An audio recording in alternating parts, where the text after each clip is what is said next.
So resolution of space vector in 3 dimensions.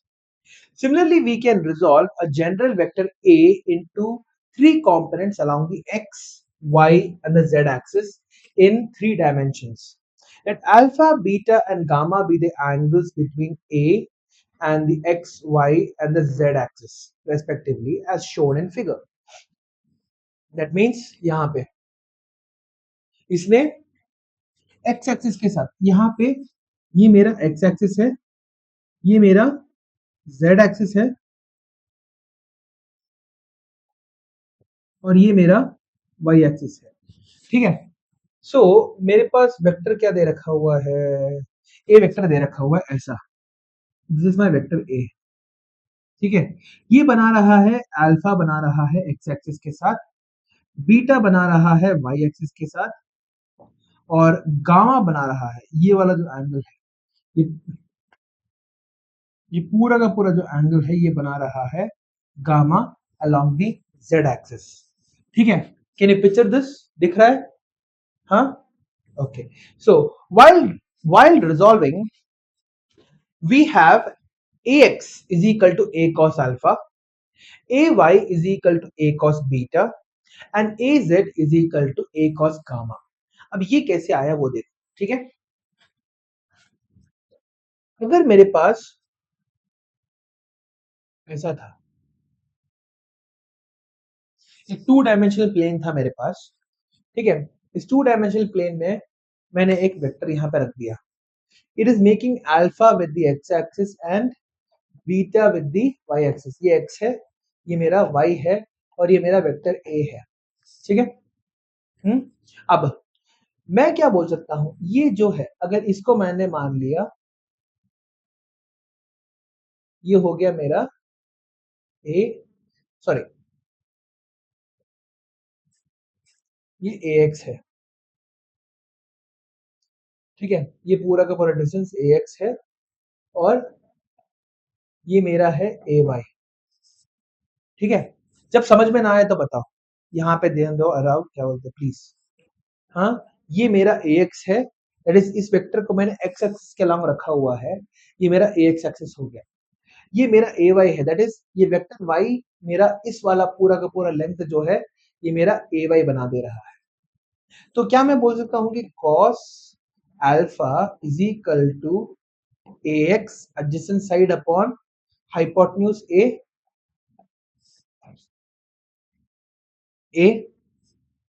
बोल सकता हूं क्या, है ना? उसी तरह से cos beta is equal to a y upon a बोल सकता हूं, ये भी तो ए ही है। हाँ, ए वाई एडजेसेंट साइड अपॉन ए हो गया तुम्हारे पास। अब इन दोनों से मैं क्या बोल सकता हूं, a x is equal to a cos alpha, a x is equal to a cos alpha, b y a y is equal to a cos beta. दो वाले एक्सिस में इसको देखना बहुत आसान होता है। अब इसी तरह से अगर तुम्हारा ये जो ए है, it is making an angle of gamma with respect to the Z axis, तो हम लोग क्या बोल सकते हैं, cos gamma is equal to क्या हो जाएगा, ए जेड अपॉन ए, है ना? यहाँ पे देखो, यहाँ पे जब 2 डायमेंशन था तुम्हारे पास, तो तुम्हारा जो एक्स था वो किसके बराबर था, ए कॉस अल्फा के बराबर था। ए वाई जो था ए कॉस बीटा के बराबर था। अब यहाँ पे तुम्हारे पास क्या हो रहा है, हाँ, cos gamma is equal to a upon z, az upon a, therefore az is equal to a cos gamma बन जा रहा है, it is becoming a cos gamma values। हाँ कि ना? हाँ, इस तरह से मेरा तीनों के तीनों वेक्टर्स जो है, हाँ, एक वेक्टर a जो है वो 3 अलग अलग एक्सिस में रिजॉल्व हो गया। ठीक है, सो a cos alpha is the vector along the x-axis, a cos beta is the vector along the y-axis, and a cos gamma is the vector resolved along the z axis. अब यहाँ पे हम लोग वापस आते हैं. हाँ बोलो.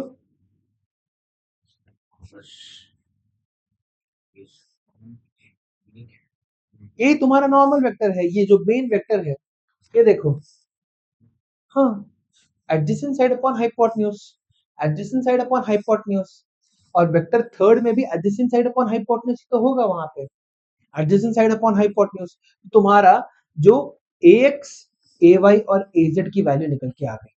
You were able to just resolve the whole तुम्हारा a vector in the three forms ax, ay और az.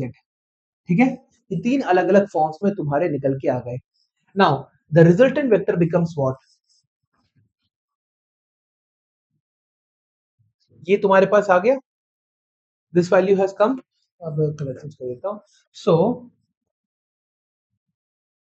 यहां पे तुम्हारे पास a vector can be written as ax cos alpha I cap, that is ax, sorry,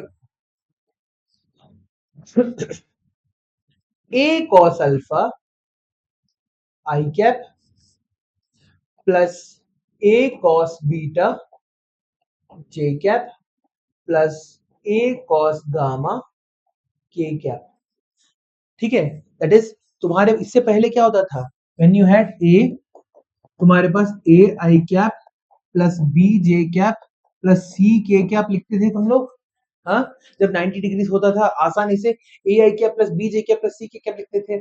a क्या था तुम्हारा, the magnitude of the vector along the x axis. b क्या था, the magnitude of the vector along the y axis. c क्या था, magnitude of the vector along the z axis. अब तुम्हारे पास magnitude of the vector along the x axis क्या हो जाएगा, क्योंकि एक एंगल में तुम्हारा है, it is becoming a cos alpha. A is the one getting transformed into a cos alpha, B is getting transformed into a cos beta, and C is getting transformed into a cos gamma. ठीक है, I cap, J cap and K cap are representing the directions of these magnitudes in all the three axes. ठीक है, इन तीनों के तीनों axis के अंदर तुम्हारा बस डायरेक्शन दिख रहा है बस. ठीक है, हाँ. सो a cos alpha I cap plus a cos beta J cap plus a cos gamma K cap. इस तरह से तुम्हारा पूरा का पूरा वेक्टर जो है रिजॉल्व हो चुका है. ठीक है,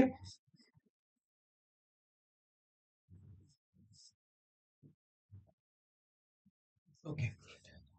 सो मैग्नीट्यूड ऑफ द वेक्टर क्या होता है, अगर मेरे पास सिर्फ और सिर्फ if I had the magnitude यहाँ पे, ठीक है, if I were just to use this, तुम लोग क्या बोलते हैं, हाँ, ए वेक्टर का मैग्नीट्यूड हो जाएगा रूट अंडर ए square plus B square plus c square. अब यहीं पे तुम्हारा वो भी हो रहा है, a square cos square alpha plus B square, sorry, a square cos square beta plus A square cos square gamma. तुम्हारा क्या बोलते हैं ऐसे, तुम्हारा modulus of a vector is becoming root under A square cos square alpha plus A square cos square beta plus A square cos square gamma. ठीक है, इस तरह से तुम्हारा मैग्नीट्यूड निकल के आ रहा है, where alpha and beta and gamma are what, the angles projected by the vector A on the x axis, on the y axis, on the z axis. ठीक है, where तुम्हारा cos alpha is representing what, cos alpha तुम्हारा वो ratio था, तो तुमने क्या किया, ax की वैल्यू a cos alpha लिख दी, ay की वैल्यू a cos beta लिख दी, az की वैल्यू a cos gamma लिख दी. ठीक है, अब यहां पे अगर छोटा करके लिखना है तो तुम क्या लिखोगे, root under A x squared plus A Y squared plus a Z squared. समझ में आ गया ये बात. हाँ, किस तरह से हमें एक वेक्टर को स्प्लिट करना होता है into multiple vectors. Multiple vectors में अगर हम लोग किसी को स्प्लिट करेंगे तो हम लोग कैसे लिख सकते हैं, we can write it as a cos alpha I cap plus a cos beta j cap plus a cos gamma k cap. ठीक है, alpha beta and gamma are what, angles subtended by the vector in the x axis, y axis and the z axis. तो इस तरह से तुम्हारा पूरा का पूरा वेक्टर बाहर निकल के आ रहा है. ठीक है, So the position vector r is given by r is equal to xi cap plus yj cap plus zk cap. Remember that cos alpha की वैल्यू क्या होती है तुम्हारी ax upon root under a square plus b square plus c square, sorry ax square plus ay square plus az square. अब यहाँ पे फिर से वापस आते हैं हम यहाँ पे, ठीक है. ax i cap plus ay j cap plus az k cap है तुम्हारे पास. थोड़ा जूम इन कर लेते हैं, ठीक है. The magnitude of the vector a is क्या, root under ax square plus ay square plus az square.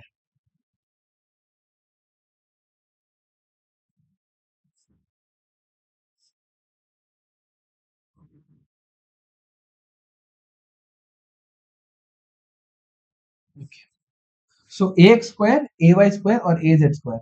Position vector of r is given as xi cap plus yj cap plus zk cap. तो cos alpha की value क्या हो जाएगी मेरी, ये same वही same formula का इस्तेमाल कर रहे हैं ax upon root under ax square plus ay square plus az square. तो ax की वैल्यू क्या थी, modulus of a cos alpha. तो यहाँ पे हम लोगों ने बस उल्टा कर दिया है.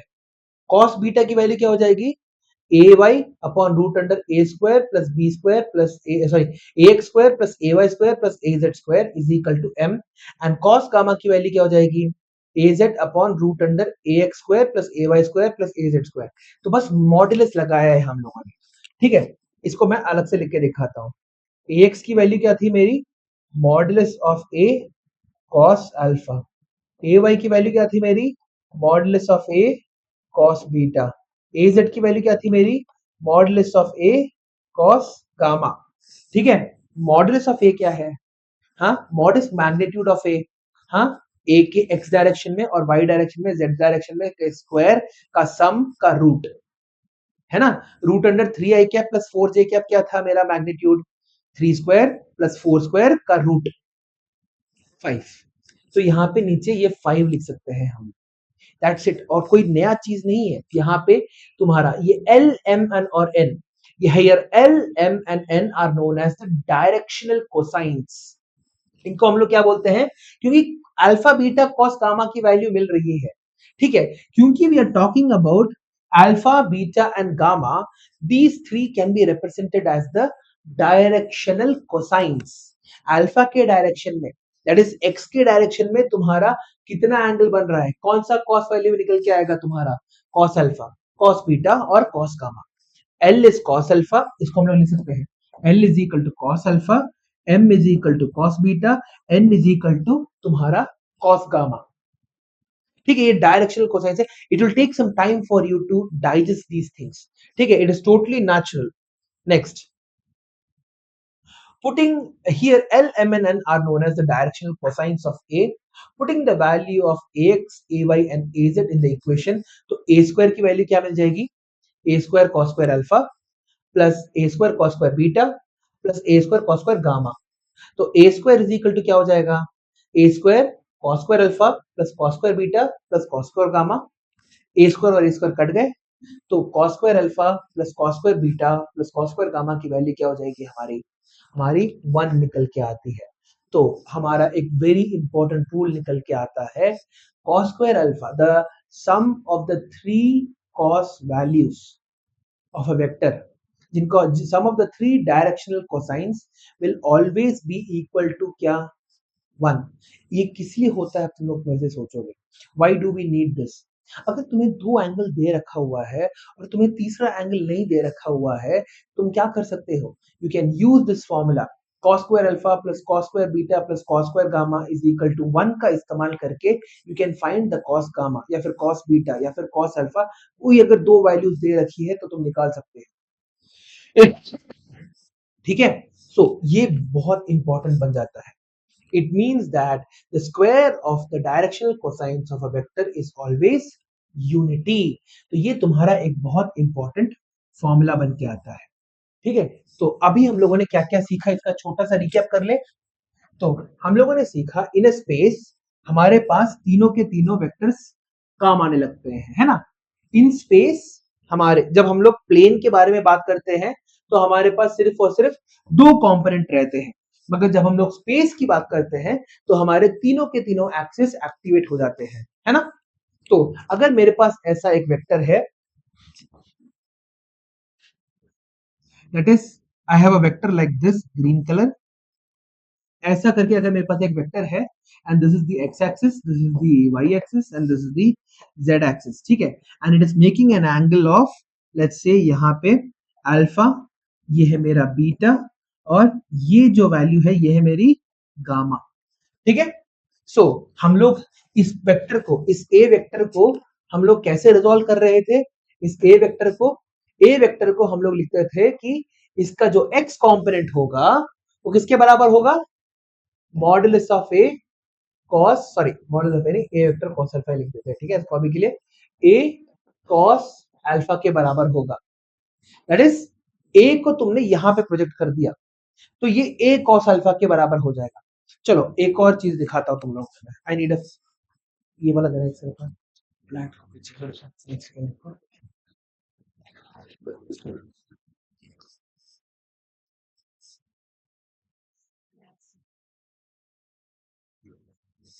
ठीक है। सो अगर तुम्हारे पास एक ऐसा वेक्टर है ना, ठीक है, ये वेक्टर क्या कर रहा है, कुछ ना कुछ नीचे प्रोजेक्ट कर रहा है ना, like basically it is projecting this much. हाँ, ये अगर तुम्हारे पास एक ऐसा वेक्टर है, सो यहां पे देखो, लुक एट दिस, तो यहां पे द हॉरिजॉन्टल कंपोनेंट इतना ही है वेक्टर का, हाँ कि ना, देखो इट्स लिटरली लाइक दिस, ये पूरा का पूरा इक्वल डिस्टेंस नहीं है, इक्वल डिस्टेंस नहीं है, you are just projecting your vector on this axis, so इतना ही तुम्हें मिल रहा है एक्स का component, this is your x का कंपोनेंट। समझ में आ गया? एक और पेन देना।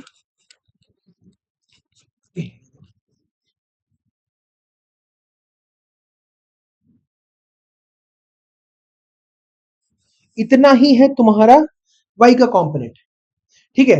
सो एग्जैक्टली यहां पे देखो, ये है, दिस इज द x का कंपोनेंट, ये जो है ये y का कंपोनेंट है तुम्हारा, ठीक है। सो x के कंपोनेंट के लिए तुम क्या बोल रहे हो? a cos alpha becomes the ax component, a cos beta becomes the ay का कंपोनेंट, ये जो ay है this is a cos beta, तो ये वाला लेंथ मिल गया, ठीक है। और गामा के लिए क्या करोगे? सेम चीज, a cos gamma becomes the z का कंपोनेंट, ये पूरा का पूरा, this whole thing is not a, this whole thing is, नीचे का हिस्सा जो है that is a cos alpha, यहां का हिस्सा क्या है? a cos बीटा, ठीक है, a cos alpha, a cos beta, a cos alpha, a cos beta, ठीक है। अगर मेरे को इस वेक्टर को अगर मेरे को रिजॉल्व करना है, I can write it as a cos alpha i cap plus a cos beta j cap, ठीक है। a x is a cos alpha, a y is a cos beta, a cos alpha i cap plus a cos beta j cap, ये बात clear हो गया तुम्हारा? This is how you resolve a vector.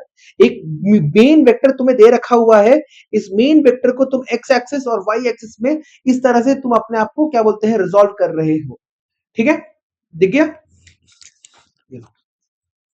So x is equal to a cos alpha, ay is equal to a cos beta और az is equal to a cos gamma, ठीक है। तो ये पूरा का पूरा वेक्टर क्या हो जाएगा तुम्हारा? a vector can be written as ax i cap plus ay j cap plus az k cap, that is magnitude along the x axis multiplied by direction, magnitude along the y axis multiplied by direction plus magnitude along the Z axis multiplied by its direction. इसका magnitude, इसको अगर हम लोग दूसरे form में लिखेंगे तो क्या लिखेंगे? a cos alpha i cap plus a cos beta j cap plus a cos gamma k cap. बिल्कुल कोई अंतर नहीं दिख रहा तुम लोगों को? दिख रहा है क्या तो बताओ? नहीं? क्लियर हो गया? नाउ अब तुम्हारे पास मैग्नीट्यूड निकालना है। किसी भी वेक्टर का मैग्नीट्यूड कैसे निकालते हैं? उसके x component, y component, z component को स्क्वायर करके ऐड करके रूट कर देते हैं, that is equal to root under ax squared plus B y square plus तुम्हारा sorry a y square, b y कहां से आ गया, a y square plus a z का स्क्वायर। अब ए एक्स ए वाई और ए जेड की value डाल के देखो क्या मिल रहा है तुम लोगों को।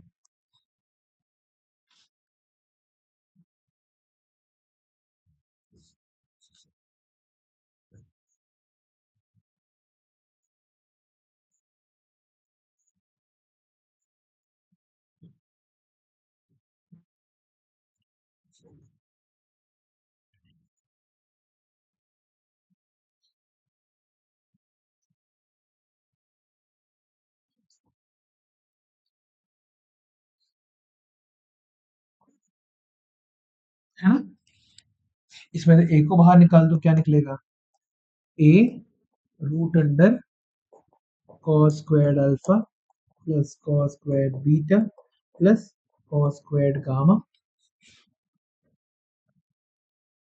यहाँ पे मॉडुलस ऑफ ए रखा हुआ है, अब मॉडुलस को भी स्क्वायर कर दो तो क्या मिलेगा तुम्हें, हाँ, modulus of a the whole square is equal to, यहाँ पे भी तुम्हें मॉडुलस ऑफ ए स्क्वायर ही हो जाएगा, ये दोनों के दोनों वैल्यू सेम हो गए तुम्हारे, तो बेसिकली इसको भी मॉडुलस ऑफ ए करके लिख दो, तो तुम्हें क्या मिल रहा है, रूट अंडर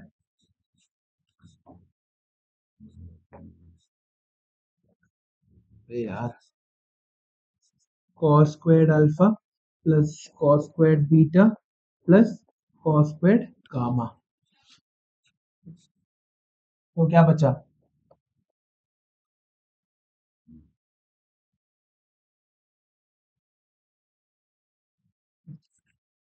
ठीक है, ये बात समझ में आ गई, हाँ। सो अब तुम्हारे पास this is the whole story behind it, ये पूरा का पूरा। अब यहाँ पे जो cos alpha cos beta cos gamma है, इसका एक और रूल रहता है, cos alpha cos beta cos gamma are known as the directional cosines, इनको हम लोग क्या बोलते हैं, डायरेक्शनल कोसाइंस। इनको रिप्रेजेंट कैसे किया जाता है, एल एम और एन के जरिए रिप्रेजेंट किया जाता है, cos square alpha plus cos square beta plus cos square gamma is equal to 1। उसी तरह से तुम्हारे पास यहाँ पे क्या हो जाएगा, l square plus m square plus n square is equal to 1, same meaning है यहाँ, ठीक है, इट मीन्स द सेम, ये पूरा का पूरा तुम्हारा सेम चीज ही दिखा रहा है, ठीक है, done. Next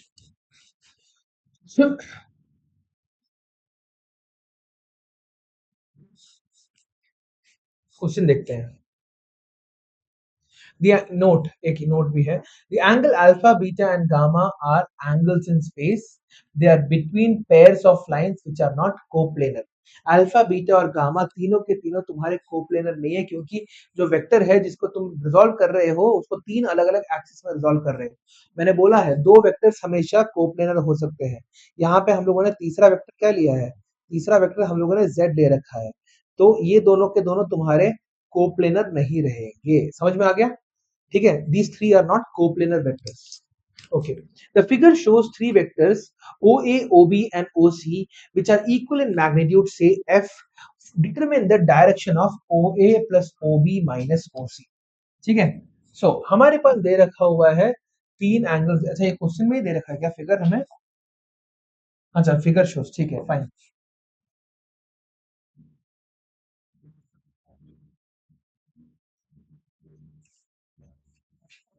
okay, let's look at the question. यहाँ पे हमें OA दे रखा हुआ है, it is 30 degrees with respect to the x axis, ठीक है, 30 डिग्री एक्स एक्सिस के साथ है, ओ वाई ओ बी जो है तुम्हारा 60 डिग्रीज है, एंड ओ जेड तुम्हारा ओ सी जो है तुम्हारा कितना है, ओ सी तुम्हारा 45 डिग्रीज दे रखा हुआ है, और इन सबका मैग्नीट्यूड सेम है, angles are 30 degrees 45 degrees and 60 degrees, resolve all the vector components individually, ठीक है।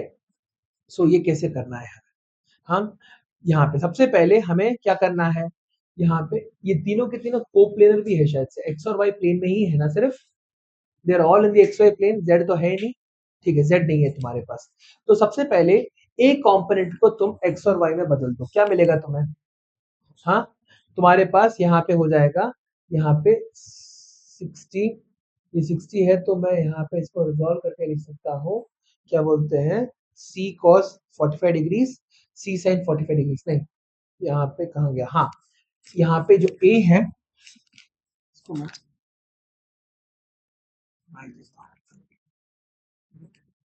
ठीक है। सो ये है मेरा ए, ये है मेरा 30 डिग्रीज, ये है मेरा बी 60 डिग्रीज, और ये है मेरा सी 45 डिग्रीज। तो इस ए को मैं कैसे लिख सकता हूं? I can write this as यहाँ पे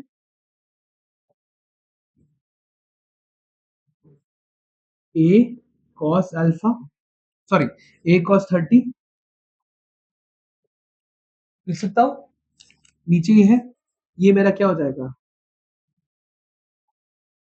ए साइन, सॉरी ए साइन 30 नहीं, ए कॉस 30, हाँ ए साइन 30 लिख सकते हैं, ए साइन 30 डिग्रीज। ए साइन 30 क्यों लिखा मैंने अभी? परपेंडिकुलर है, एग्जैक्टली। अगर ये जो वैल्यू है, ये वैल्यू क्या हो जाएगी, मेरी ए वाई के बराबर हो जाएगी, ठीक है। This is a x and this value is a y. अगर मैं यहाँ पे एक डॉटेड लाइन बना देता हूँ, ठीक है, if I draw dotted line, this can also become a y. दोनों के दोनों पैरेलल है एक दूसरे के, दोनों के दोनों का मैग्नीट्यूड सेम है, लेंथ सेम है, तो ये भी ए वाई है, ये भी ए वाई है। तो ए वाई अपॉन तुम्हारा ए की वैल्यू क्या होती है, साइन 30। यहाँ पे देखो, a y upon a is equal to sine 30 degrees. तो ए वाई की वैल्यू क्या हो जाएगी तुम्हारी, ए साइन 30 डिग्रीज। सो इसको मैंने ऐसे रिजॉल्व कर दिया। अब बी को रिजॉल्व करें, यहाँ पे 45 डिग्री कैसे दे रखा होगा, सी को रिजॉल्व करते हैं यहाँ पे, ठीक है। मेरा ये वाला वैल्यू क्या हो जाएगा, सॉरी लंबा हो गया, ये किसके बराबर हो जाएगा, ये है 45 डिग्रीज। किसके बराबर हुआ बताओ, सी कॉस 45, सी कॉस 45, ये किसके बराबर हो जाएगा, ये वाला वैल्यू ऊपर जाने वाला, एग्जैक्टली। यहाँ पे एक और लाइन तुम्हारा बन के आएगा, इसको हम लोग बोलेंगे कि c of y is equal to c sine 45 degrees. अब ये बी को देखो, बी को रिजॉल्व करो, कैसे रिजॉल्व करोगे, ये क्या बन जाएगा, बी कॉस 60 डिग्रीज, ये क्या बन जाएगा, बी साइन 60 डिग्रीज।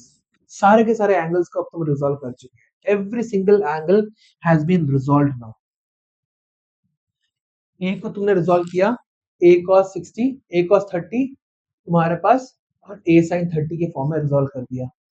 तुमने सी को रिजॉल्व किया, सी कॉस 45, सी साइन 45। एंगल के पास में जो है वो कॉस है, एंगल के दूर जो है वो साइन है। यहाँ पे भी देखो, तुम्हारे पास ये 60 डिग्रीज था, तो ये तुम्हारा क्या बन गया, a cos 60, sorry b cos 60 degrees, ये तुम्हारा बन गया B sign 60 degrees.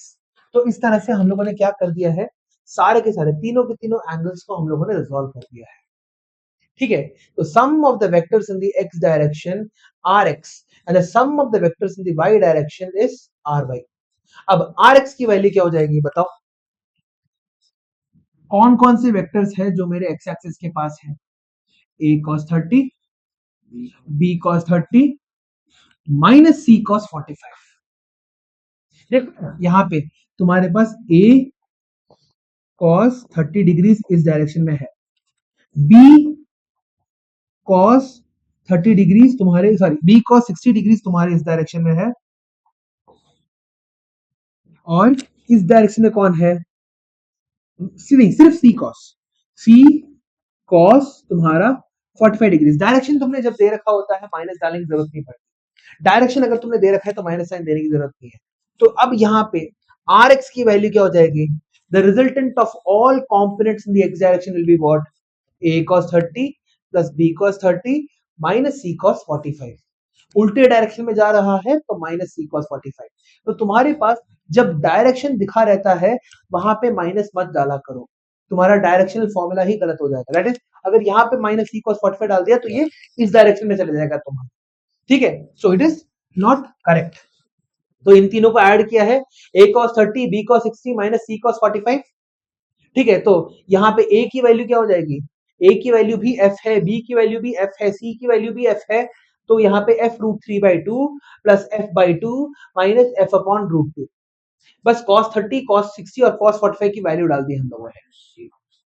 Minus c cos 45 उल्टे डायरेक्शन में जा रहा है ना, देखो, हाँ उल्टे डायरेक्शन में जा रहा है तुम्हारे पास, ठीक है। तो f अपॉन 2 रूट 2 ये तुम्हारा वैल्यू निकल के आ गया rx के लिए। ry के लिए भी क्या हो जाएगा, यहाँ पे यही, let's go back to the यहाँ पे। सो कौन कौन सी तुम्हारे ऊपर है और कौन कौन नीचे है तुम्हारे पास, a sin 30 और c sin 45 ऊपर है और तुम्हारा b sin 60 नीचे है। तो हम लोग क्या लिख सकते हैं, resultant in the y direction is equal to what, तुम्हारे पास है a sin 30 plus c sin 45 minus b sin 60। ये क्लियर हो गया। तो हम लोगों ने सारे के सारे वेक्टर्स को क्या कर दिया, दो अलग अलग क्या बोलते हैं एक्सिस में डाल दिया, एक एक्स एक्सिस और दूसरा वाई एक्सिस में हम लोगों ने डाल दिया। एक्स एक्सिस के रिजल्टेंट को निकाल दिया, वाई एक्सिस के रिजल्टेंट को निकाल दिया। अब हमारे पास क्या निकल के आया, हाँ यहाँ पे we are getting r x is equal to and r y is equal to these two values, ठीक है। आर एक्स और आर वाई हमारे ये दोनों के दोनों वैल्यूज बन जा रहे हैं, ठीक है। मैग्नीट्यूड क्या हो जाएगा, x कॉम्पोनेंट स्क्वायर प्लस y component square the whole root, root किया, वैल्यू निकाली, आंसर आ गया हमारा। डायरेक्शन कैसे निकालेंगे, tan इनवर्स y का कॉम्पोनेंट अपॉन x का component, exactly r y upon r x, ठीक है। तो इस तरह से तुम्हारा क्वेश्चन सॉल्व होता है। व्हाट डिड यू डू, तुम्हारे पास तीन अलग अलग वेक्टर्स दे रखे हुए थे, you are given three different vectors, तुमने इन तीनों की तीनों वेक्टर्स को क्या किया, अलग अलग एक्सिस में तुम लोगों ने रिजॉल्व कर दिया, ठीक है। ए को तुमने क्या कर दिया, यहाँ पे फिर से देखो, ए को तुमने एक हॉरिजॉन्टल एक्सिस में रिजॉल्व किया है, एक वर्टिकल एक्सिस में रिजॉल्व किया है, दैट इज a cos 30 और a sin 30। दूसरे को भी b को तुमने क्या कर रखा है, हॉरिजॉन्टल कंपोनेंट में, और b नीचे के डायरेक्शन में है, तो नीचे के एक्सिस को लोगे तो यहाँ पे ये फर्स्ट क्वाड्रेंट में था, तो तुमने क्या किया, पॉजिटिव एक्स और पॉजिटिव वाई में तुमने क्या कर दिया, रिजॉल्व कर दिया। तुम्हारा ये फोर्थ क्वाड्रेंट में था, तो तुमने क्या किया, पॉजिटिव एक्स और नेगेटिव वाई में रिजॉल्व कर दिया। और सी तुम्हारा किस में था, थर्ड सेकंड क्वाड्रेंट में था, तो तुमने क्या कर दिया, इसे तुमने इसे नेगेटिव एक्स और पॉजिटिव वाई कॉम्पोनेंट में रिजॉल्व कर दिया, ठीक है। इस तरह से तुमने सारा का सारा रिजॉल्व किया, रिजॉल्व वेक्टर्स का तुमने रिजल्टेंट निकाला एक्स डायरेक्शन में और वाई डायरेक्शन में रिजल्टेंट निकाला, और तुम अगर उसे वेक्टर फॉर्म में लिखना चाहते हो, यू कैन राइट, उसको लिख भी सकते हो, ये हो जाएगा आर एक्स आई कैप प्लस आर वाई जे कैप, यही तुम्हारा क्या बन जाता, this would have been the resultant vector for your whole system. ये क्लियर हो गया तुम्हारा। अब इसको रूट निकालने के लिए क्या किया हम लोगों ने, मैग्नीट्यूड निकालने के लिए क्या किया, आर का मैग्नीट्यूड निकालने के लिए हम लोगों ने पूरा का पूरा स्क्वायर रूट कर दिया, r x square plus are y square the whole root कर दिया हम लोगों ने। सो इस तरह से हमारे दोनों के दोनों वैल्यूज निकल के आ रहे हैं, ठीक है। इसमें आई होप डाउट नहीं होगा। इस क्वेश्चन को फिर से प्रैक्टिस करके देखो, खुद से सॉल्व करो। मैं क्या बोलते हैं, पूरा का पूरा रूट ये सब कुछ मैं सॉल्व नहीं करने वाला, ठीक है। घर पे एक बार ट्राई करके देखो, नहीं हो रहा है ऑफ कोर्स अगली क्लास में मैं फिर से ये चीज बता दूं, ठीक है। So did you understand what is going behind this, कल चल चल क्या रहा है पता चल रहा है। सो तीन अलग अलग वेक्टर्स जिनके एंगल्स अलग अलग होते हैं, तो उनको रिजॉल्व करने के लिए हॉरिजॉन्टल और वर्टिकल कंपोनेंट्स में डालना पड़ता है, ठीक है। एंड दिस इज इसका प्रैक्टिकल एप्लीकेशन दिखाता हूं मैं, ठीक है। तुमने एक बॉल को थ्रो किया at an angle of 40 degrees ground के साथ, ये ग्राउंड है, ठीक है। ग्राउंड के साथ तुमने इसे angle of 40 degrees for sorry 45 degree 45 degrees मान ले तो ज्यादा आसान रहेगा, 45 डिग्रीज में तुमने डाला, और ये तुम्हारा जो क्या बोलते हैं ये था वेलोसिटी थी ये थी हमारी let's say 20 metres per second की वेलोसिटी थी। It was 20 metres per second 45 degree angle में डाला। तो तुम्हारा ये जो वेलोसिटी है, ठीक है, ये जो v है उसको तुम क्या कर सकते हो, दो अलग अलग कंपोनेंट्स में बांट सकते हो। हॉरिजॉन्टल कंपोनेंट बन जाएगा तुम्हारा v cos 45 या फिर 20 cos 45। तुम्हारा वर्टिकल कंपोनेंट हो जाएगा तुम्हारा v sin 45 या फिर 20 sin 45 डिग्रीज। अब इन दोनों का अलग अलग काम होता है। ये जो horizontal component of the speed है वो क्या कर रहा है पता है, it is trying to propagate the ball forwards, it is trying to propagate the ball in the horizontal direction, आगे ले जाने की कोशिश कर रहा है। ये जो v sin थीटा है ये क्या कर रहा है, बॉल को ऊपर तक ले जाने की कोशिश कर रहा है। ठीक है, so this is how resolving a speed works. ठीक है, ये जो है तुम्हारा हॉरिजॉन्टल डायरेक्शन में जा रहा है, ये जो है तुम्हारे वर्टिकल डायरेक्शन में जा रहा है। ये speed is making sure that you reach the top and come back. Clear है बात? हाँ हाँ, ये स्पीड जो 20 मीटर पर सेकंड का जो स्पीड है, इसका एक्स कंपोनेंट तुम्हारा जो स्पीड है दैट इज तुम्हारे पास, एक काम करो 60 डिग्रीज लिखो इसको, तब और अच्छे से समझ में आएगा। ठीक है, तुम 60 डिग्रीज लिखे हो तो तुम्हारा क्या हो जाएगा, v cos तो 20 cos 60 डिग्रीज क्या होता है तुम्हारा 20 into 1/2 is equal to 10 metre per second. 10 metre per second की स्पीड से वो आगे जा रहा है। और उसके बाद तुम्हारा v sin 40 v sin 60, इसको भी 60 कर लेते हैं, v sin 60 क्या हो जाएगा तुम्हारे पास, हाँ नहीं नहीं नहीं, v sin 30 क्यों, ये देखो ना, देखो देखो ये तुम्हारा यहाँ पे तुम ऐसे बना के लिख सकती हो, यही तुम्हारा यहाँ पे जा रहा है ना। हाँ, तो ये तो तुम्हारा साइन थीटा होता है, sine theta is equal to opposite side upon hypotenuse. तो यही तो ऑपोजिट साइड है, तो यहाँ पे v sin 60 ही लिखोगे तो v sin 60 क्या हो जाएगा तुम्हारा 20 मल्टीप्लाइड बाय √3/2 10√3। ठीक है, 10√3। अब so the horizontal speed of the ball is 10 metre per second, the vertical speed of the ball is 10√3 metre per second. इन दोनों का अगर मैग्नीट्यूड लोगे तो 20 मीटर पर सेकेंड ही मिलेगा। देखना यहाँ पे तुम्हारे पास 10√3 the whole square plus 10 the whole square क्या हो जाएगा, रूट अंडर 10 स्क्वायर √3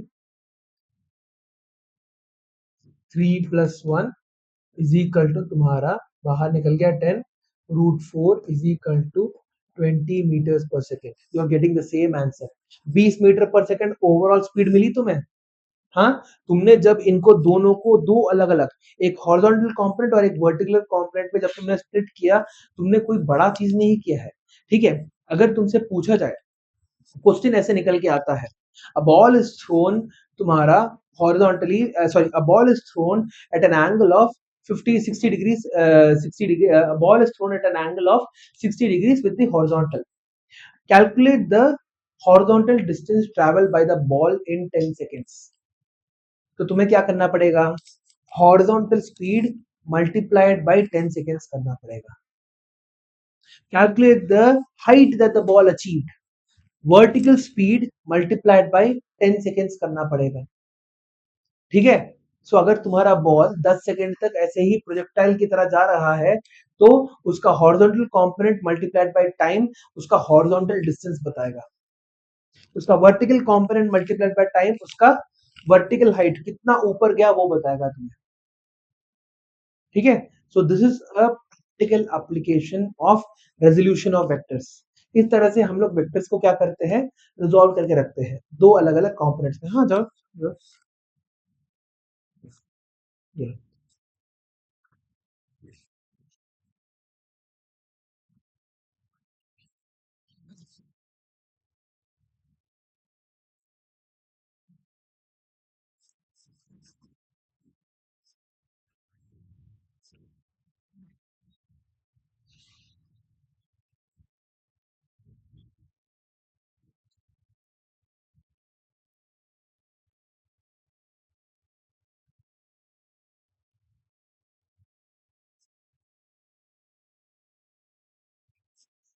अभी तक हम लोगों ने जो भी किया था दैट वाज ग्राफिकल, ठीक है।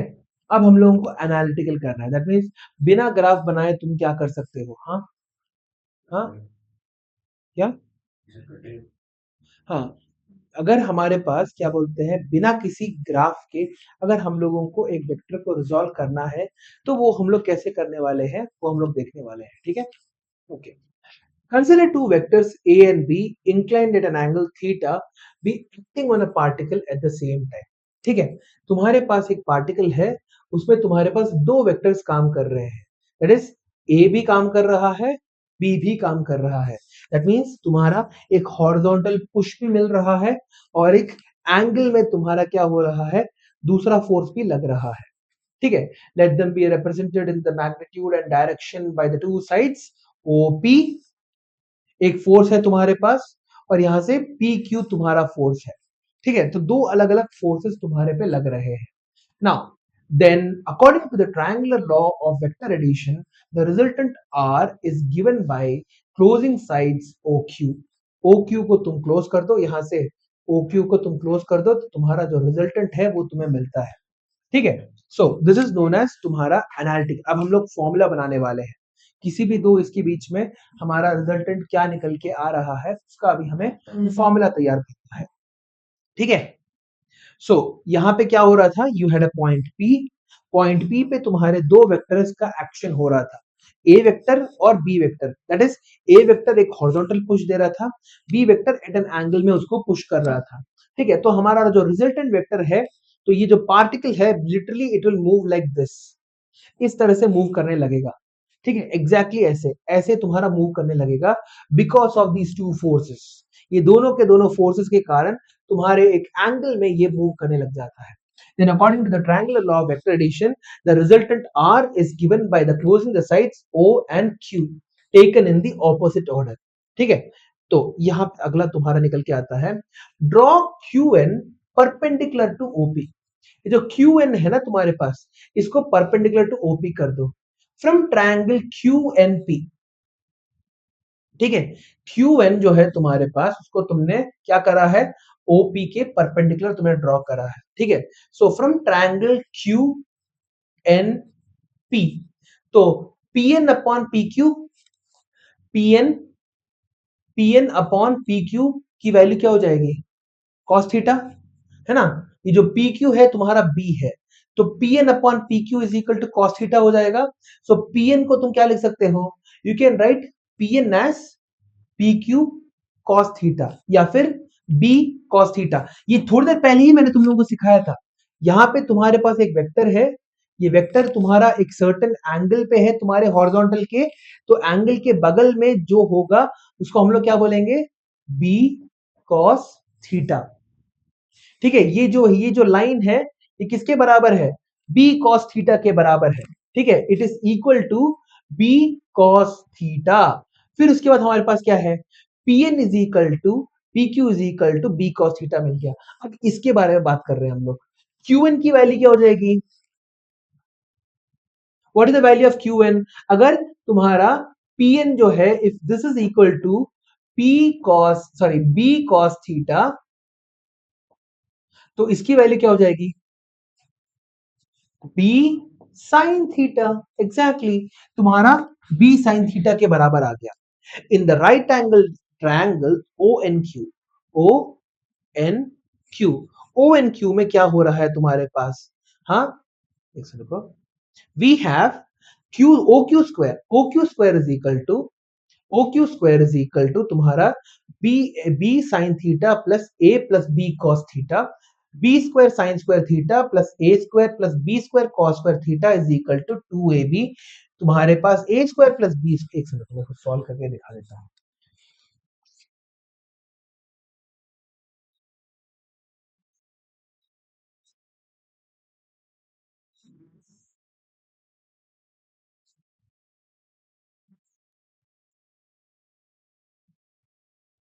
इस पे किसी को डाउट है, ये ट्रायंगुलर फॉर्म ऑफ एडिशन है, नो डाउट्स यहाँ पे। अब तुम क्या कर रहे हो, इसको तुम थोड़ा एक्सटेंड कर दे रहे हो, ठीक है। कहां तक, बी जहां तक जा रहा है वहां तक एक्सटेंड कर रहे हो, हाँ सो दैट तुम्हें एक बड़ा सा ट्रायंगल मिल जाए, पाइथागोरस थ्योरम बना सको तो। ठीक है, you are trying to make a right angle triangle, exactly एक राइट एंगल ट्रायंगल बनाने की कोशिश कर रहे हो। ठीक है, सो यहाँ पे हमारा जो ये वैल्यू है ये क्या हो जाएगा, इसकी ये तुम्हारा अगर थीटा है मान लो, if this angle is theta then this becomes what, b cos theta, this becomes what, b sin theta, हाँ कि ना, हाँ। So you are having a right angle triangle, this is a right angle triangle ना, क्योंकि ये perpendicular जा रहा है तुम्हारे पास। Now applying the Pythagoras theorem, Pythagoras theorem हमारा क्या कहता है, ये साइड का square should be equal to ये साइड का स्क्वायर प्लस ये साइड का स्क्वायर, हाँ कि ना, हाँ। पाइथागोरस थ्योरम ये हाइपोटेन्यूज है ना, हाँ, हाँ या ना प्लीज बोलो, ठीक है, अदरवाइज मैं बार बार पूछते रहूंगा, फिर चौक फेंकना शुरू करूंगा मैं। बहुत है, बहुत हद से ज्यादा है मेरे पास अंदर, याद है पहले मैं बस ब्लैक बोर्ड हुआ करता था।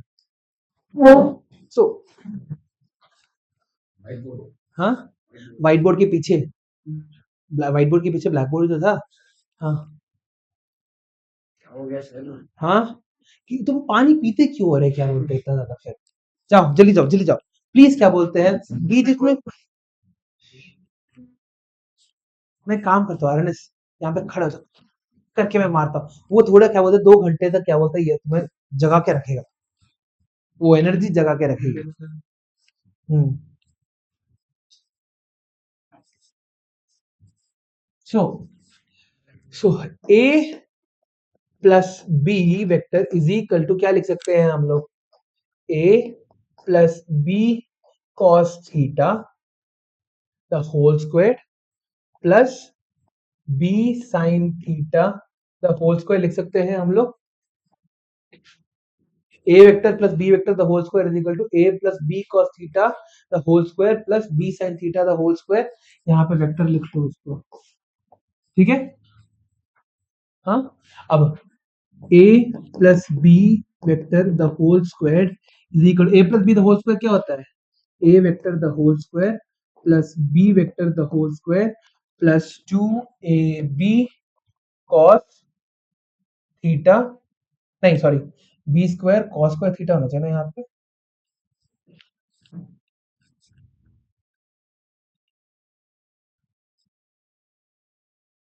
Plus B vector the whole square cos square theta plus 2ab cos theta plus B square sine square theta, ठीक है। A square plus B square cos square theta plus 2ab cos theta plus B square sine square theta, इन दोनों को साथ में लेके आते हैं, तो B square cos square theta plus B square sine square theta plus ए स्क्वायर प्लस तुम्हारा B square sine square theta, तो बी स्क्वायर को बाहर निकाल सकते हैं, तो हमें क्या मिलेगा, cos square theta plus sine square theta is equal, sorry, plus A vector the whole square plus B vector, यहाँ पे नहीं, यहाँ पे 2ab cos थीटा बचेगा,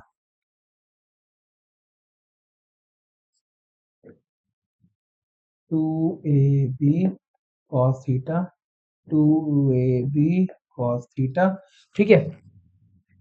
सो तुम्हें क्या मिल रहा है, is equal to A vector the whole square plus B vector the whole square plus 2ab cos theta, ठीक है। इस तरह से तुम्हारा पूरा का पूरा एक फॉर्मूला निकल के आता है, the formula is this, A square plus B square plus 2ab cos theta, तो द रिजल्टेंट क्या हो जाएगा तुम्हारे पास, root under A square plus B square plus 2ab cos theta, this represents the magnitude of the resultant vector R, ये तुम्हारा magnitude होता है किसका, ऑफ द रिजल्टेंट वेक्टर, ठीक है। Now if the resultant vector R makes an angle beta with the direction of a, then from the right angle triangle tan beta की value क्या हो जाएगी तुम्हारे पास, यहाँ पे देखो, बीटा बना रहा है मान लो तुम्हारे पास, if this angle is beta, तो तुम्हारे पास tan थीटा की वैल्यू क्या हो जाएगी, b sin theta upon a plus b cos theta, that is theta is equal to tan inverse b sin theta upon a plus b cos theta बन रहा है। ठीक है, so what did we do, यहाँ पे देखो,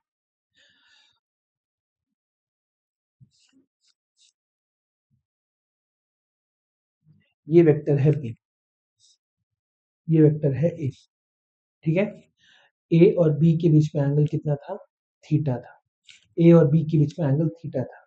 तुमने क्या किया, इस b को तुमने दो अलग अलग रेशियोज में बदल दिया, ये था तुम्हारा क्या, b cos थीटा, ये था तुम्हारा b sin थीटा, ठीक है, b cos थीटा और b sin थीटा में बदल दिया।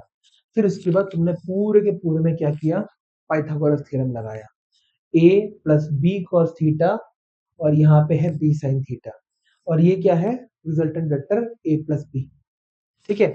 सो यहाँ पे R square is equal to B sine theta the whole square plus A plus B cos theta the whole square कर दिया, तो B square sine square theta plus ए square plus B square cos square theta plus 2ab निकल के आ गया, A plus B the whole square के formula से। फिर उसके बाद B square sine square theta plus B square cos square theta को साथ में लेके आ गए, तो बी स्क्वायर को बाहर निकाला, cos square theta plus sine square theta 1 के बराबर हो गया, therefore a square plus b square plus 2ab तुम्हें मिल गया। इसका मैग्नीट्यूड क्या हो जाएगा, again root under a square plus b square plus 2ab तुम्हारी वैल्यू निकल के आ जाएगी। Now this represents the magnitude of the resultant r। Angle कैसे पता चलेगा, अगेन यहाँ पे देखो बड़े वाले ट्रायंगल में देखो यहाँ पे, सो दिस होल बीटा मान लो, ठीक है, जो रिजल्टेंट ए के साथ तुम्हारा एंगल बीटा बना रहा है मान लो, यहाँ पे यही तो हो रहा है, this is the resultant, it is making an angle of beta with the horizon, ठीक है, हॉरिजॉन्टल लाइन के साथ बीटा बना रहा है मानो, तो हम लोग क्या कर सकते हैं, हम लोग बोल सकते हैं कि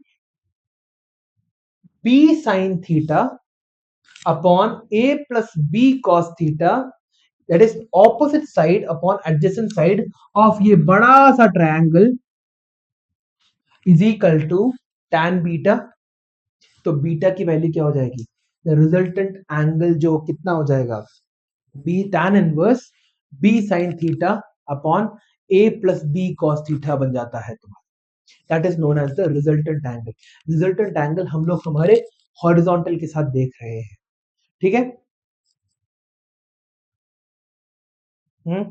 तो इसको क्या बोलते हैं, घर जाके बहुत ज्यादा रिवाइज करके देखो, ठीक है। ये सारे के सारे बेसिक्स तुम लोगों को, जैसे ट्रिग्नोमेट्री के लिए मैंने बोला था, बिना तुम्हारे आइडेंटिटीज के तुम लोग नहीं कर पाओगे, यहाँ पे बिना वेक्टर्स के बेसिक आइडिया के तुम लोग आगे बढ़ नहीं पाओगे। अगर डाउट लग रहा है बस एक चैप्टर वेट करो, अगला चैप्टर में ही हमारा वेक्टर्स शुरू हो जाता है, एक्चुअल एप्लीकेशन, ठीक है। Now regarding the magnitude of R, R की वैल्यू सबसे ज्यादा कब होगी, व्हेन थीटा जो है 0 होता है। इसका मतलब क्या है, तुम्हारे पास एक, again let's go back to the table, table में क्या हो रहा है, दोनों लोग क्या बोलते हैं, एक ही साइड से बिना किसी एंगल चेंज के पुश कर रहे हैं, जब पुश कर रहे होते हैं तुम्हारा टेबल सबसे ज्यादा आसानी से मूव करता है, क्यों, क्योंकि दोनों के दोनों फोर्सेस के बीच में एंगल 0 था, एंगल 0 होने के कारण क्या हुआ, तुम्हारा सबसे ज्यादा फोर्स लगा, ठीक है। मगर जैसे ही तुम्हारा एंगल बढ़ने लगता है तो क्या होता है, हाँ, एक सर्टेन डायरेक्शन में फोर्स नहीं लग रहा है, जो जैसे फॉर एग्जांपल एक बंदा ऐसे पुश कर रहा है, दूसरा बंदा एक इंक्लाइन में पुश कर रहा है, तो क्या हो रहा है, दूसरे बंदे का जो फोर्स है उसको तुम्हें क्या करना पड़ रहा है, रिजॉल्व करना पड़ रहा है उसके cos थीटा कंपोनेंट और sin थीटा कंपोनेंट के अंदर। अब क्या हो रहा है, तुम्हारे दूसरे बंदे का cos थीटा कंपोनेंट ही क्या कर रहा है, पुश करने में मदद कर रहा है, sin थीटा कंपोनेंट लिटरली उसको दूसरे डायरेक्शन में लेके जा रहा है, ठीक है। यहाँ पे this is what I am trying to tell you, if you have a board, क्या बोलते हैं, बॉक्स लाइक दिस, यहाँ पे तुम्हारे पास एक फोर्स लग रहा है, यहाँ पे भी तुम्हारे पास फोर्स लग रहा है, तो ये दोनों के दोनों फोर्सेस पैरेलल है, ये दोनों के दोनों फोर्स पैरेलल होने के कारण क्या हो रहा है, इनके बीच का एंगल जीरो हो जा रहा है। इनके बीच का एंगल जीरो होने के कारण क्या हो रहा है, मैक्सिमम फोर्स लग रहा है। अब यही सिचुएशन को थोड़ा और अलग तरीके से समझने की कोशिश करो। यहाँ पे तुम्हारे पास क्या है, अगेन अ बॉक्स है, एक बंदा प्रॉपर तरीके से पुश कर रहा है, दूसरा बंदा एट एन एंगल पुश कर रहा है। अब ये बंदा एक एंगल में पुश करने के कारण क्या होगा, हम लोगों को इस फोर्स को भी क्या करना पड़ेगा, दो अलग अलग भागों में रिजॉल्व करना पड़ेगा। एक को इस भाग में रिजॉल्व करना पड़ेगा, एक को तुम्हें इस भाग में रिजॉल्व करना पड़ेगा। ठीक है, सो ये जो भाग है तुम्हारा, दिस इज थीटा, तो ये तुम्हारा F2, ये है F1, ये तुम्हारा F2 cos थीटा हो गया, और ये हो जाएगा तुम्हारा F2 sin theta. So some amount of his force is only being used to push the box in one direction। एक ही डायरेक्शन में पुश करने के लिए तुम्हारा पूरा का पूरा फोर्स नहीं लग रहा है, ठीक है, F2 से कम फोर्स लग रहा है तुम्हारा। ठीक है, तो यहाँ पे इस सिचुएशन में the force is not maximum, the force is being separated into two quantities, जहां पे F2 cos थीटा क्या कर रहा है, आगे की तरफ पुश करने की कोशिश कर रहा है, और F2 sin थीटा क्या कर रहा है, इसको इस डायरेक्शन में ले जाने की कोशिश कर रहा है। So instead of the box moving straight like this, the box will now have a pathway like this, because एक हॉरिजॉन्टल कंपोनेंट भी आ रहा है तुम्हारे पास, you are getting a horizontal component, जिसके कारण instead of moving straight, straight move करने के बजाय तुम्हारा एक स्लैंट में मूव करता है। ठीक है, खुद सोच के देखो, तुम क्या कर रहे हो, तुम्हारे पास एक बॉक्स है, इस बॉक्स को अगर मैं क्या करूं, एक एंगल से पुश करने की कोशिश करूं तो क्या होगा, सी बेसिकली लाइक दिस, यहां पे है तुम्हारे, एक सेकंड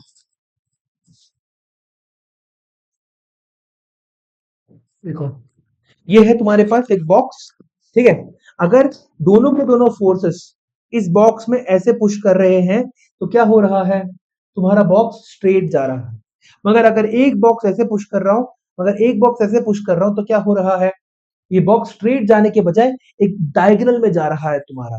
क्यों, क्योंकि ये जो फोर्स है तुम्हारे पास, this force we had to resolve it like this and like this, ये फोर्स बिल्कुल स्ट्रेट है, एंड दिस फोर्स एक एंगल में होने के कारण, इवन दो मैं चाहता हूं कि ये स्ट्रेट जाए, it won't, it will only go in a diagonal, सिर्फ और सिर्फ एक डायगोनल में जाने की कोशिश करेगा।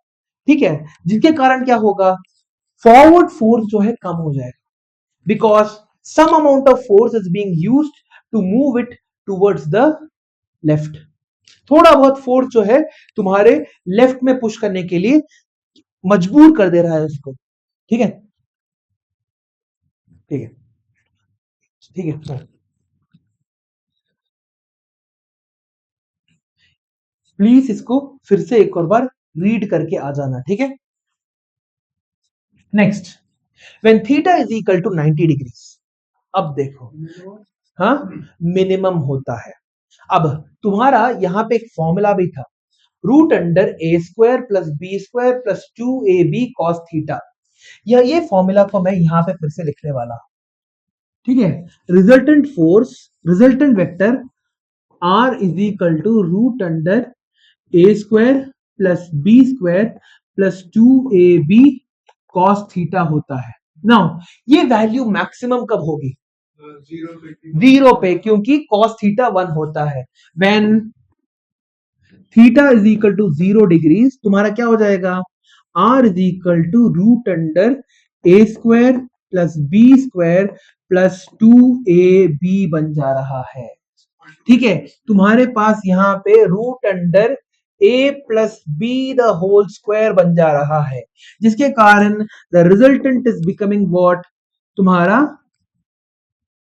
ए plus B, the resultant is becoming A plus B. दोनों के दोनों फोर्सेस 100% कंट्रीब्यूट कर रहे हैं, दोनों के दोनों वेक्टर्स 100% कंट्रीब्यूट कर रहे हैं इन द मोशन। ठीक है, मोशन के लिए। नाउ अगर तुम्हारे पास यहां पे थीटा जो है 90 डिग्रीज के बराबर हो जाता है, then this 2ab cos theta value disappears, ये जो 2ab वैल्यू है तुम्हारा कंप्लीटली डिसअपियर कर देता है, जिसके कारण you are left with root under A squared plus B squared. ठीक है, and this is less than this, ठीक है, तो तुम्हारा जितना एंगल बढ़ते जाएगा, जितना तुम्हारा एंगल बढ़ते जाएगा, तुम्हारा क्या होगा, वेक्टर्स का मैग्नीट्यूड कम होते जाएगा, रिजल्टेंट वेक्टर का मैग्नीट्यूड कम होते जाएगा। क्लियर है? If the angle is 0 then cos theta becomes 1, you get the maximum force. When theta is 90 degrees, you get the minimum force, minimum ये क्या बोलते हैं, minimum resultant vector देखने को मिलता है। ठीक है, and somewhere between 0 and 90 degrees तुम्हारा वेरी करते रहता है, it will constantly vary। ठीक है, डाउट्स, डाउट्स, डाउट्स, ठीक है, okay. So when theta is equal to 180 degrees, theta is equal to 180 degrees के अंदर क्या हो जाएगा, नेगेटिव, एग्जैक्टली। तो तुम्हारा यहाँ पे ए रूट, ये तुम्हारा पूरा का पूरा value, theta is equal to 180 degrees के अंदर क्या हो रहा है तुम्हारे पास, R is equal to A square plus B square plus 2ab cos 180 degrees. ठीक है, कॉस 180 डिग्रीज क्या होता है, -1 प्लस बी स्क्वायर -2ab हो जाएगा, का रूट, का रूट। तो तुम्हारा a minus B the whole square का root is equal to a minus B हो जा रहा है। This is the minimum value. ठीक है, this is known as the minimum value, जहां पे दोनों के दोनों वेक्टर्स क्या कर रहे हैं, एक दूसरे के ऑपोजिट डायरेक्शन में चले जा रहे हैं। You are getting the least value ever possible, a minus B. ठीक है, find the mag, यहाँ पे this can be extended to add any number of vectors.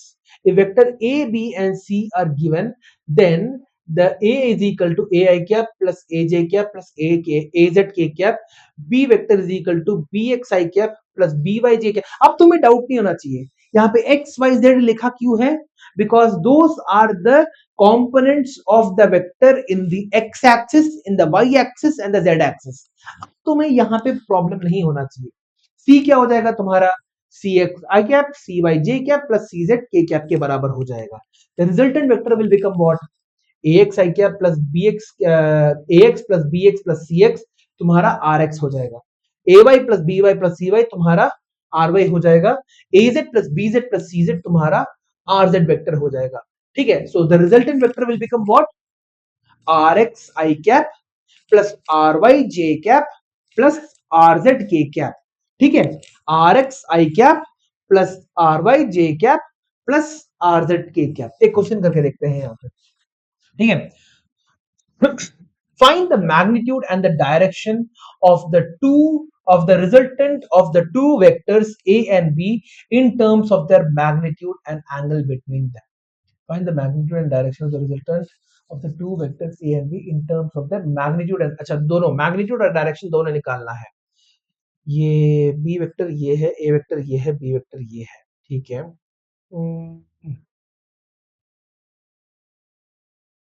Alpha है, ये तुम्हारा बीटा है,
पूछा क्या है, मेरे को समझ में नहीं आ रहा।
क्यों नहीं हो रहा, एक सेकेंड। ये मैं अगली क्लास में बताता हूँ, ये मेरे को याद करा देना, अभी दिमाग चल नहीं रहा मेरा। So two vectors C and D have magnitude having magnitudes 5 units and angle 30 degrees with each other. Find the resultant vector. ठीक है। So दो 5 यूनिट है तुम्हारे दोनों के बीच में, तो क्या हो जाएगा, root under 5² plus 5² plus 2 into 5 into cos 30 degrees √3/2।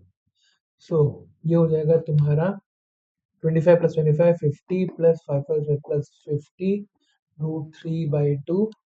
So ये हो जाएगा तुम्हारा क्या 50/2 प्लस बाई 2 कहाँ गया तुम्हारा 25 प्लस, अच्छा 25 √3, अच्छा ओ समझ गया। मेरे को लग रहा था तुम क्या बोलते डिनोमिनेटर कर रहे हो। तुम्हारा हो जाएगा 50 प्लस 25 √3। ठीक है। सो ये बन जाएगा तुम्हारा क्या, magnitude. Resultant magnitude will become this, क्योंकि दो यूनिट दे रखे थे, 5 यूनिट दे रखा हुआ था। ठीक है, 5 यूनिट दे रखा हुआ था, तुम्हारे पास क्या आ गया, हाँ 25 √3, 50 प्लस 25 √3 तुम्हारा निकल के आ गया। ठीक है, हाँ कर सकते हैं। तो ये हो जाएगा तुम्हारे पास 5 बाहर निकल गया, ये हो गया तुम्हारा 2 प्लस √3, क्या बोलते हैं रूट अंडर 25 इंटू 2 प्लस √3, 25 बाहर निकल गया, 5 2 प्लस √3 तुम्हारा निकल के आ गया। अब डायरेक्शन पूछा है हमारे पास, they have asked us for the direction. Direction के लिए क्या करना पड़ेगा, b sine upon a plus B cos, यही लगाया ना उन्होंने यहाँ पे। तुम्हारे पास यहाँ पे c था, ये दोनों के दोनों तुम्हारे 5 थे, 5 sine 30 degrees upon 5 plus 5 cos 30 degrees, तुम्हारे बड़े ट्रायंगल के हिसाब से ये वाला। ठीक है, ये 5 यूनिट था, ये तुम्हारा 5 यूनिट था, दोनों के बीच में एंगल कितना था, 30 डिग्री था। तो तुम्हारे पास ये वाला एंगल कितना निकल के आया, 5 साइन 30, ये क्या निकल के आया 5 कॉस 30, और ये वाला एंगल कितना था हमारे पास, ये तो हमारे पास ऑलरेडी ये निकल चुके थे हम लोग, 5 root under 2 plus √3, 5 root under 2 plus √3। तो tan थीटा की वैल्यू क्या हो जाती है मेरी, tan theta is equal to 5 sine 30 degrees upon 5 plus 5 cos 30 degrees. ठीक है, सो ये तुम्हारा एंगल भी निकल के आ जाएगा, 5 sine 30 degrees upon 5 plus 5 cos 30 degrees. अगर तुम्हारे पास यहाँ पे दे रखा होगा like another question, there are two forces of 10 newtons and 50 newtons. ठीक है, 10 न्यूटन्स और 15 न्यूटन्स तुम्हारे एक्ट कर रहे हैं एट अ पॉइंट जो तुम्हारे एंगल तुम्हारा है लेट्स से 60 डिग्रीज। ठीक है, तुम्हारे पास ये है 10 न्यूटन्स और ये है तुम्हारे पास 15 न्यूटन्स। ये है 10 न्यूटन, ये है 15 न्यूटन। ये दोनों के बीच का एंगल कितना है तुम्हारे पास? 60 डिग्रीज। ठीक है, सो तुम क्या कर रहे हो अगेन, इसको क्या लिखोगे तुम लोग? What will you right this? This will become 15 sin 60 degrees. This will become 15 cos 60 degrees. और ये मैग्नीट्यूड किसके बराबर हो जाएगा तुम्हारा? हाँ, root under A square that is 10 square plus B square that is 15 square plus 2 root under 2 into 10 into 15 cos 60 degrees. cos 60 degrees और 2 cut गए। ठीक है, सो ये तुम्हारा मैग्नीट्यूड हो गया। tan थीटा की वैल्यू क्या हो जाएगी? हाँ, 15 sin 60, 15 sin 60 अपॉन तुम्हारा 10 plus 15 cos of 60 degrees. This becomes your tan theta. ये tan थीटा की वैल्यू बन गई तुम्हारी। ठीक है, तो इस तरह से हम लोग क्या कर सकते हैं, हमारा रिजल्टेंट वेक्टर का मैग्नीट्यूड भी निकाल सकते हैं और रिजल्टेंट वेक्टर का हम लोग एंगल भी निकाल सकते हैं। ये क्लियर हो गया? वैसे कैसे पता चलेगा कि एडिशनल वेक्टर में एनालिटिकल मेथड यूज करना अरे चाहिए? दो वेक्टर्स तुम्हारे यहाँ पे काम कर रहे हैं, क्वेश्चन में लिखा हुआ है देखो। ठीक है, two vectors C and D having 5 units and angle 30 degrees with each other, find the resultant vector। दो एंगल्स है, दो यहाँ पे तुम्हारे पास C और D, दोनों के बीच का एंगल तुम्हें 30 डिग्रीज दे रखा हुआ है। रिजल्टेंट वेक्टर निकालने के लिए हमें यही तो करना पड़ेगा। कोई भी तो एंगल ले लो, यहाँ पे और यहाँ पे ऐसे ले लो। ये तुम्हारा क्या हो जाएगा? ये तुम्हारा C हो गया, ये तुम्हारा D हो गया, है ना? C और D एट एन एंगल दे रखा हुआ है। रिजल्टेंट वेक्टर क्या होगा? इनसे बीच के जाने वाला एक वेक्टर तुम्हारा रिजल्टेंट वेक्टर निकल के आएगा। ठीक है, चलो ओके, हम लोग आज 12:30 तक करते हैं। ठीक है, हाँ मैं भी थोड़ा टायर्ड हो रहा हूँ। हाँ, होने वाला 7 मिनट और है। ठीक है, I am feeling a little bit tired and Woozi. मैंने कुछ खाना भी नहीं खाया है। ठीक है, और कंटिन्यूसली से बात करते करते मैं कुछ थोड़ा थोड़ा थक रहा हूँ मैं। ठीक है, 12:30 तक करते हैं, फिर उसके बाद अगली क्लास में कंटिन्यू करते हैं। ठीक है, three vectors are given by A B and C. ax i cap plus ay j cap plus az k cap, similarly b और similarly c। Determine the magnitude of the resultant vector. कैसे करोगे? सारे के सारे पहले x component को add करो, फिर सारे के सारे y कंपोनेंट को ऐड करो, फिर सारे के सारे z कंपोनेंट को ऐड करो। तो a vector plus b vector plus c vector is equal to what? ax plus bx plus cx i cap, ay plus by plus cy j cap plus az plus bz plus cz k cap। दिख गया? ये तुम्हारा resultant vector हो गया। Resultant vector का magnitude कैसे निकालोगे? Root under इसका स्क्वायर प्लस इसका स्क्वायर प्लस इसका स्क्वायर, निकाल दिया। डायरेक्शन कैसे निकालोगे? हाँ, यहाँ पे ना एक 3 वेक्टर दे रखे हुए, इसका एंगल कैसे निकालते हैं देख लेता हूँ। नहीं, एंगल पूछा नहीं है तुम लोगों से। ठीक है, the magnitude of R is given by ये 3 वेक्टर का एंगल मैं एक बार ना अगली क्लास में तुम लोगों को बताऊंगा। तो मेरे को क्या बोलते हैं, ग्रुप में लिख देना एक क्वेश्चन जो हमारा मिस हुआ है, उसको मैं बता दूंगा। दिमाग, हाँ हाँ, साइन ऑफ ये, हाँ साइन ऑफ तुम्हारा ये, अरे लॉगरिथम करा दूंगा यार, करा दूंगा। हाँ, मेरे को प्रॉपर्टीज या क्या बोलते हैं, मेरे को इंट्रोडक्शन कैसे करना है समझ में नहीं आ रहा। That is the only thing, कैसे शुरुआत करना है, लाइक इंट्रो कैसे देना है। प्रॉपर्टी सारे याद है, इंट्रो कैसे देना है मेरे को समझ में नहीं आ रहा। वीडियो देखने का टाइम नहीं मिला है। I will study it and let you know, otherwise I will send you the video itself. ठीक है, उसको एक बार क्या बोलते हैं, रेफर करके देख लेना, फिर उसके बाद मैं बता दूंगा तुम लोगों को। सो ये वाले क्वेश्चन में कोई डाउट है? This was pretty straight forward question ना। हाँ, 3 वेक्टर्स दे रखे हुए थे, हमें रिजल्टेंट वेक्टर निकालने के लिए बोला गया था। We can just calculate that, straightforward. Next, a motorboat is racing towards north at 25 kilometers per hour and the water current in that region is 10 kilometers per hour in the direction of 60 degrees east to south। क्या? एक second रुको, यहाँ पे ना ये wording से इतने गंदे होते हैं। A motor boat is racing towards north, north जा रहा है 25 किलोमीटर्स पर आवर के स्पीड में, and water current in the region is 10 kilometres per hour in the direction east to south. ऐसे सर तो साउथ से 60 डिग्री ईस्ट से साउथ के डायरेक्शन में जा रहा है ना, तो ईस्ट टू साउथ ऐसे नहीं जाना चाहिए, फिर ऐसे जाना चाहिए ना। ओके ठीक है, सही, एंगल तुम्हारा 120 डिग्री से आ रहा है, ठीक है। हाँ, तो ये तुम्हारा ईस्ट टू साउथ के बीच में 60 डिग्री तुम्हारा एंगल बन रहा है।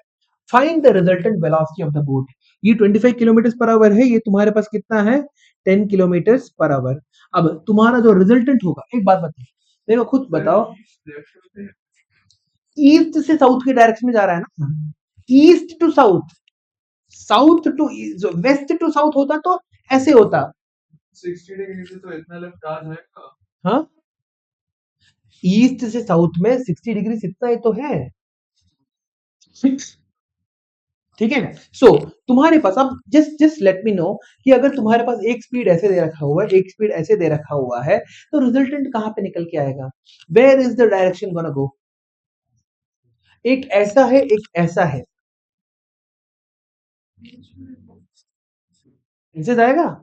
हाँ, ये कंपोनेंट जो है ये क्या कर रहा है, इसको लेके जा रहा है। ये वाला कंपोनेंट जो क्या कर रहा है, ऊपर से साइड से इसका ट्रैक थोड़ा हटा रहा है। क्लियर हो गया ये बात। ओके, तो इसका रिजल्टेंट क्या हो जाएगा, 25 square plus 10 square plus 2 into 25 into 10 cos, ये कितना हो जाएगा, ये 90 है, ये 60 है, 120, 120 के बराबर हो जाएगा। दो वेक्टर्स के बीच में एंगल 120 है, तो क्या हो जाएगा, ये दोनों के दोनों फोर्स एक दूसरे को कम कराने की कोशिश कर रहे हैं, नेगेटिव हो जाएगा तुम्हारे पास। ये समझ में आया नेगेटिव क्यों हुआ, बिकॉज नीचे की डायरेक्शन में जा रहा है। अब अगर तुम इसको रिजॉल्व भी कर दोगे ना, then also it is fine, you can basically call this, तुम्हारा ये 60 डिग्रीज है, तो दिस विल बिकम क्या, 10 cos 60, this will become what, 10 sin 60 degrees. So तुम्हारा जो यहाँ पे जो 25 किलोमीटर पर आवर है, उसको टैकल करने के लिए एक 10 की ये तुम्हारा ये 10 साइन 60 डिग्री निकल के आ रहा है, कम कर दे रहा है इसको, it is reducing it. Reduce करने के कारण क्या हो रहा है, तुम्हारा स्पीड ऑब्वियसली थोड़ा कम हो जाएगा, ठीक है, दैट इज तुम्हारा 21.8 किलोमीटर पर आवर हो जाएगा, ठीक है। तो यहाँ पे हमारा cos 120 डिग्री जो है, it will become 21.8 kilometre per hour. Now, suppose the resultant velocity v makes an angle phi with the north direction.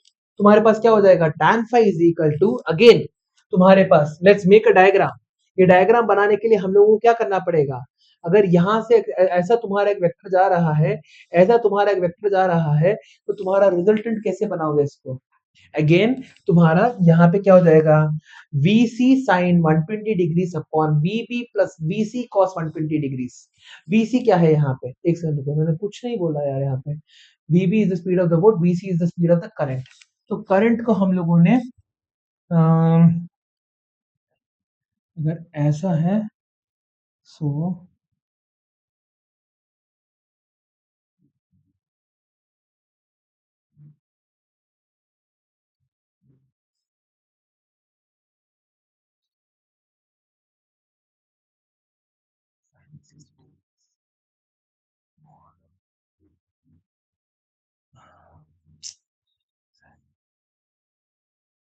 हाँ ऐसा,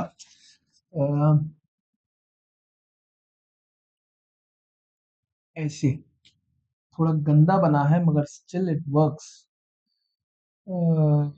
VC sin 60 degrees upon VB plus VC cos 60 degrees, 60 degrees,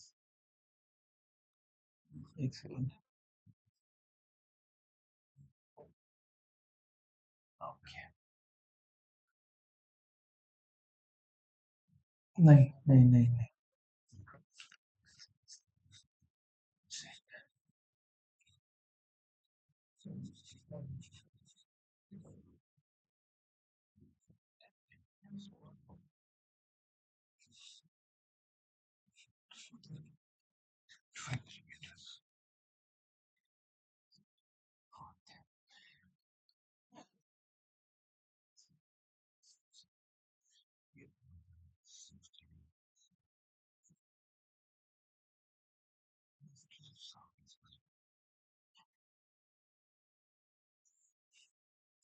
क्या ये 60 होगा, क्या ये 60 होगा?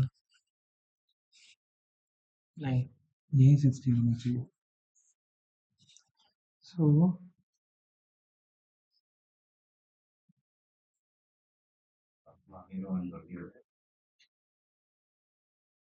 ये वाला रिजल्टेंट अगर बन रहा है, मैं पूरा का पूरा ये देख नहीं पा रहा।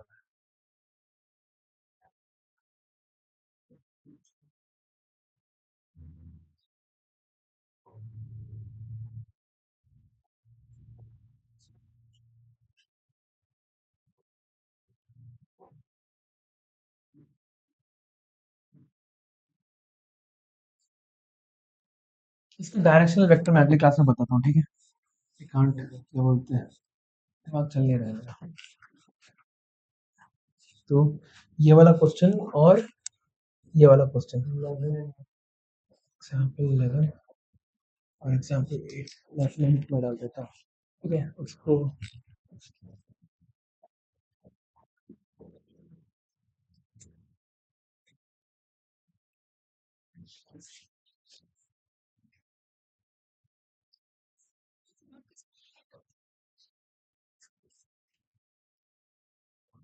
वो खत्म होने वाला है हमारा, ज्यादा दूर नहीं है। पहला वेक्टर्स के लिए बस, अब बस वेक्टर में सिर्फ एक ही पेज बचा हुआ है, इसके बाद वेक्टर्स खत्म। नहीं नहीं, बाद में करते हैं इसको, ठीक है? ये वाला आई रिमेम्बर इट टू क्या बोलते हैं, देख के बता दूंगा तुम लोगों को, ठीक है? चलो।